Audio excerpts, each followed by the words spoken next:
આપણે આવી જશે ગોરાજ વ્યૂ વ્યૂ કે રહ્યા સરારો પહેરો એ સરારા આ બાજુ છે ડેડી બોલાવી હો પેલી છે સારવાય ચણિયા ચોળી પહેરી કે ઓમ તક હું આખું પહેરાવું હા એમ બોલવા ના કાના લગનમાં જવાના નહીં કાં લગનમાં તો ડેડીને એકલા એકલા લગનની કેસેટ જોઈ ને બોલ તને તો બતાવીએ ના જાનું ચોક હોય ને એની સુરેશ પૂનમ થઈ જાય રેડી જજ તાની આવવાનું ગુડ્ડુ એ ગુડ્ડુ તાની આવવાનું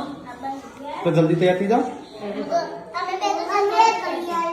ખરાબ ચલો ગાઈસ તો આવા જઈએ છે ઘરે છોકરો બેસી ગયો છે ગુડ્ડુ જેન્સુ વ્યૂ પૂનમ હા ગુડ્ડુ તો ના પાડતી હતી કે મારા ડેડી પણ લેવા આયા કે ના લેવાના હા ગુડ્ડુ ભણવાના પેલી જ નહીં ને એના ભણવાનું ડોળો જ નહીં કે આ ગુડ્ડુ હોય રહ્યું હતું વાગ્યું એ દાળ ખાલી યાદ ચાલો વાગ્યું ગુડ્ડુ બતાવજે ઓછીમાં તે કાઢતા હોય તો સાયકલ પાછળ બધો હેડિંગ જતો હતો કે સાયકલ માં જવું મમ્મી તો ઘેર આવી ગયો